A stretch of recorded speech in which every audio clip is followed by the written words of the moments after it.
Hello and welcome back to Shakesyear. We are working on the sonnets, and today we've got Sonnet 46, which is apparently another of a two-part sonnet. 44 and 45 were two-part things talking about the elements. 46 and 47 apparently sort of go together, which is sort of reminding me of Twitter, which started out only having 140 characters, but then people had more than that to say, so they would do like the Twitter threads.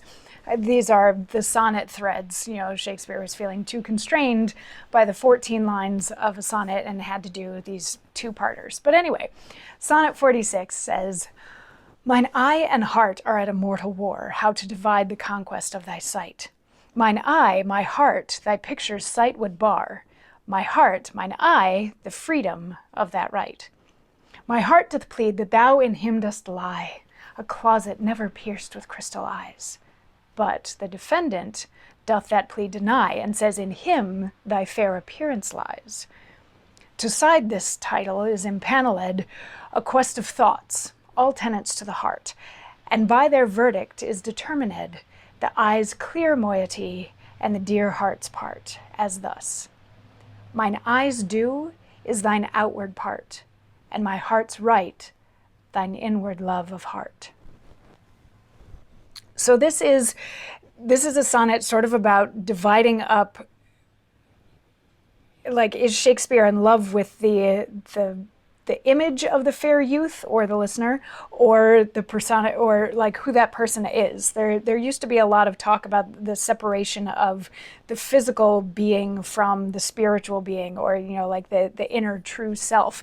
And that's sort of what this is about. The speaker, or Shakespeare's visual interpretation of the fair youth and love for the fair youth are sort of at war with each other. Which one gets to own the fair youth? And the eye is saying, no, it's, you know, I captured the physical image of the youth, so he lives here. And the heart is saying, no, but I've taken that image and locked it away in this closet where eyes can't see it, and I know the true essence of the fair youth. So this is where the fair youth is supposed to reside. And then in the latter part of the sonnet, Shakespeare takes this to a courtroom. He uses some legal language to take it to a courtroom and be like, you know, these two sides are at war. It has to be settled in court.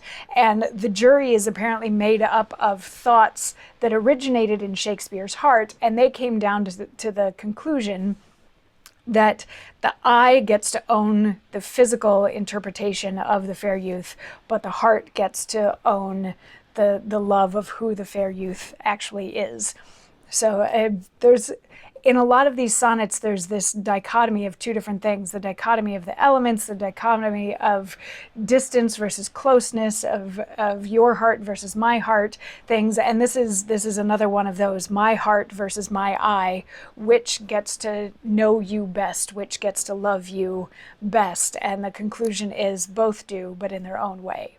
So we'll see tomorrow what Sonnet 47 has to say about that, since it is sort of a two-part thing. We'll see if is there an appeal in the court of Shakespeare's heart to try to come to a better verdict? Tune in tomorrow to find out. I'll see you then. Mwah.